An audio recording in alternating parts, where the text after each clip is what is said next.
Hey everybody, Joe Joseph here for thedailysheeple.com, and this is your news shot. Let's go to the Daily Star. They're saying humans will worship AI Messiah, God-robot religion expected to boom. And why not? I mean, look at how corrupt organized religions come. I highlighted that yesterday in one of my news shots, and I'm going to continue today because this is where people are moving to. Why? Maybe they feel like they won't be used and abused. Maybe they feel like they'll be treated consistently by an algorithm instead of a pastor or preacher or imam or rabbi. You see, folks, that's really what it's all about and what it boils down to, I believe.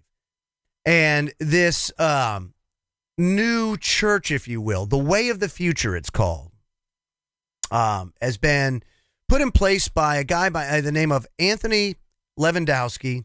He's a former Google and Uber engineer, and he put this together so people can worship a Godhead robot that's 1 billion times smarter than humans.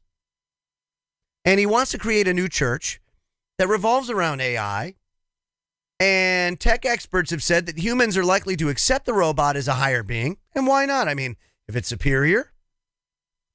Now, John Mitchell, a lawyer and AI expert, said human beings in general tend to worship supreme understanding. Mr. Mitchell claims that the same drive that compels people to believe in God and follow religions will also work for artificial intelligence. And this is what he said, quote, "We believe there must be some higher power that causes lightning, sunsets, and crashing waves, or at least speaks to the bottom of our beings, rather than ignore them as ho-hum background." He says an AI would provide the equivalent of a messiah, having many orders of magnitude more processing elements in the brain, enabling it to gift us with solutions to some of the most daunting social, political, economic, and environmental challenges. But some experts think AI will be so advanced, it won't actually want to be worshipped by people. And I mean, why not? These are things that we have to think of because, see, as we develop this AI, and once it develops consciousness, and it will, and it probably already has. You see, they talk about singularity as if it's something out in the future. I believe that in basically your cutting edge research facilities, we've already achieved it. You've got AI algorithms that, for example, Facebook chatbots or whatever, they developed their own language so humans couldn't understand what they were saying. There was an inherent understanding between them, or feeling, if you will, that it was necessary, whether it be fear or whatever drove it to do so, was almost emotional in a way. And if that's the case, and we're already to that point, folks, I mean, this is serious crap. We're talking about life-altering changes to the way humanity is, even to the point where you've got scientists that are saying humanity's peaked, it's all downhill from here. I almost, in a way, have to agree. You take a look at the Georgia Guidestones and some of the things that are said there, whittling the population down to 500 million and everything else. And then you look at some of the processes that have been put in place, either through, Sanger's Planned Parenthood or social engineering so that it deters people from having kids, to high inflation so mom and dad work, therefore, or husband and wife work and they don't have time for children. And then you look at the birth rates in the developed world and they're plummeting faster than you know what. And within a generation, you're going to see massive depopulation begin. And they don't have to kill anybody. This is just changing the way society operates. That's all they had to do. Tweak it. Subtle changes.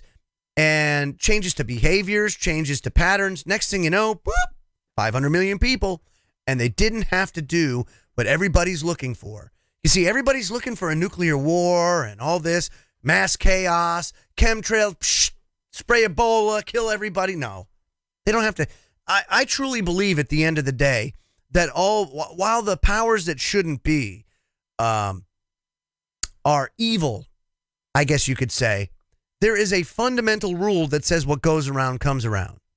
And I think that they also understand that. and that they also have rules with which they have to play into.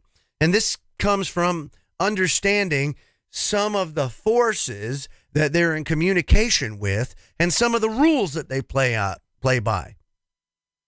And when you start to understand that, you can understand that they would have to go about this in a way that wouldn't create blowback back at them. And so very subtly, it's death by a million paper cuts, and that's what we're seeing. So just interesting, AI, they say, oh, it's going to enhance life. No. It's a nice thought. Really, it is. And right now it's enhancing life. But I'm telling you, as time goes on, you're going to have that Ray Kurzweil type of attitude that says, oh, we won't miss our organic parts and stuff like that. And they think that they're going to upload consciousness into a computer. The problem that we have here, and you can take a look at the work of Dr. John Lennox, Oxford University. He explains it best. Science has no idea. They can quantify what the brain is, okay? You can hold it in your hand, okay? You can weigh it if you want, all this kind of stuff. You do an autopsy. So it's tangible, it's physical. But the mind, science can't explain the mind. And I believe, and a lot of scientists and researchers believe, the mind doesn't exist in the brain. The mind may be a portal, the brain may be a portal, but the mind transcends the brain. And there's just no way to explain it. They can't explain it. So check out the work of Dr. John Lennox. He'll blow your mind, literally. But we have to understand that AI is here.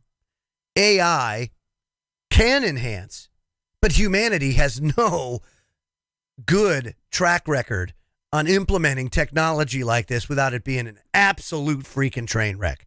So stand by, my friends. It's going to get real quick. I'm Joe Joseph. This was thedailysheeple.com's News Shot. Feel free to comment below and visit our website at thedailysheeple.com. # wake the flock up. Have a great day, my friends.